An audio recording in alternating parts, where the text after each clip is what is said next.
natin. Hello po, again, Allahu Akbar! Allahu Akbar! Allahu Akbar! Thank you, Mr. Ramsey, and I appreciate it for your kindness introduction to me as a speaker for today. Mabuhay po kayo lahat! Mabuhay ang mga Muslim at mga Christian! Gusto po ba natin ang pagbabago? Alam po natin, ang mga pulis diyan sa likod, lahat-lahat po ang nandito! Pati mga pulis! May mga anak yan at saka gusto nila ang tunay na pagbabago. Opo! Lahat ng mga kapatid natin na mga nandito ngayon, mga minamahal kong kababayan, nandito po kami from Lanao del Sur. Yung hindi po nakakakilala sa akin, nung dinala sa dahig ang ating pinakamamahal, ang kaisa-isa po natin pinakamamahal, ang ama ng sambayan ng Pilipino. Isa po ako, isa po ang aking uncle na graduated City Mayor of Marawi na nagtanggol, pumunta sa Villamor Erbil para harangan ang hindi karapat-dapat ang pag-aaresto sa ating pinakamamahal nating ama ng sambayan ng Pilipino. Magkaisa po ba kayo? Pwede po ba? Muslim man o Christian, nandito po kami, mga kapatid niyong Muslim. Kaisa niyo po, kaagapay niyo po, para sa tunay na pagkakaisa ng sambayan ng Pilipino. Allahu Akbar! Allahu Akbar! Gusto niyo ba maibalik ang Duterte administration? Gusto niyo ba? Walang no, gusto niyo ba? Alam po natin, pati mga pulis, huwag kayong magalit sa akin. Gusto niyo ang tunay na pagbabago. Lahat po tayo, lahat ng government agencies sa buong Pilipinas. Kaya huwag natin, ilabas natin ang sama ng loob natin sa anong klaseng administration na to. Yung hindi po nakakakilala sa akin, paninsa lang po kayo dahil Muslim ako. Panatag ang pagmamahal namin sa sambayan ng Pilipino. Ako po si Sultan Omar Sharif.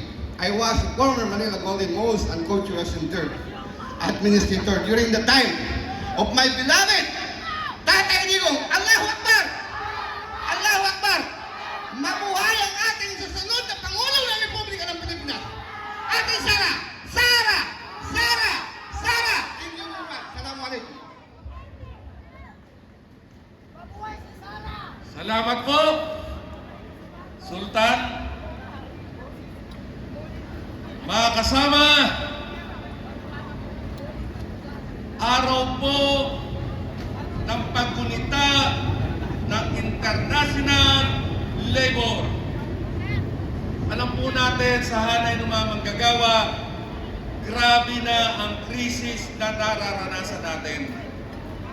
Lalo po sa hanay ng transportasyon, yung pagbulusok ng pagtaas ng presyo ng langis, bigla pong nagkaroon ng reduction of working days ang mga driver, konduktor, at ang mga mekaniko.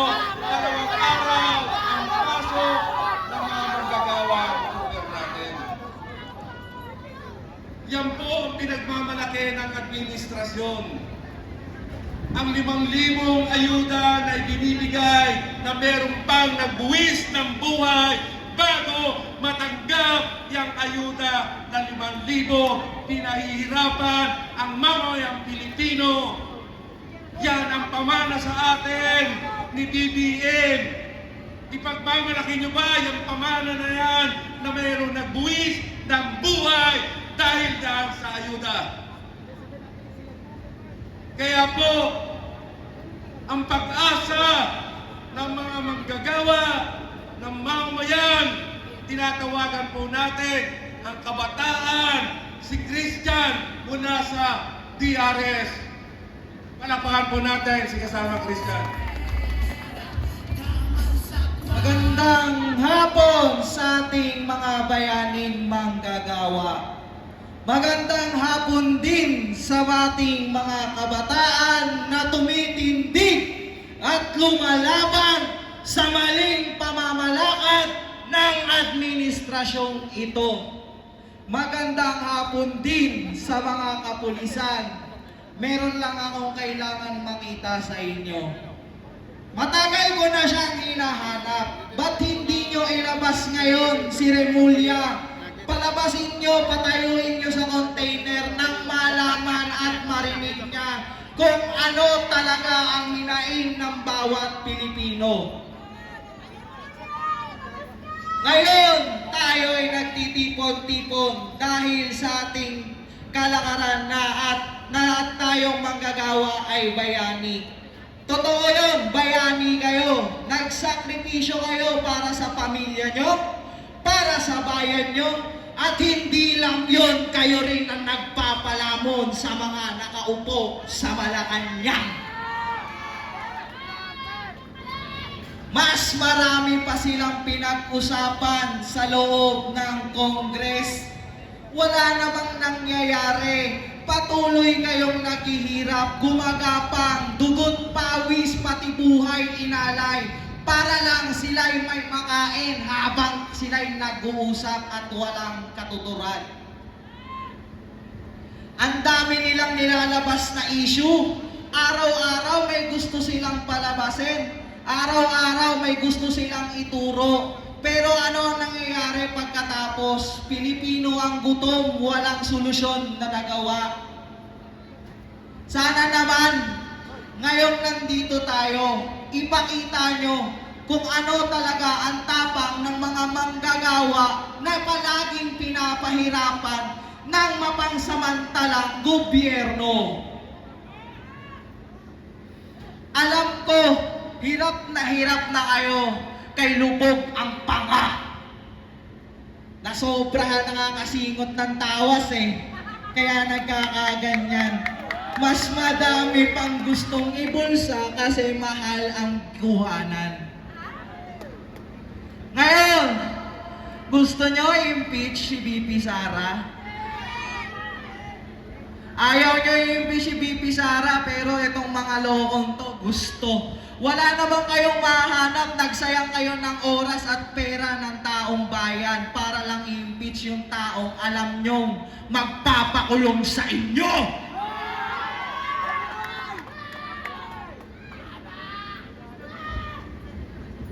Hanggang kailan kayo magpapakatigas ang muka? Hanggang kailan nyo titiisin ang daing ng bawat isang Pilipino, bawat isang kabataan, bawat isang magulang, bawat isang manggagawa dahil sila'y nagugutom, dahil wala silang kinikita, at lalong-lalo na walang nakikinig na gobyerno sa kanila.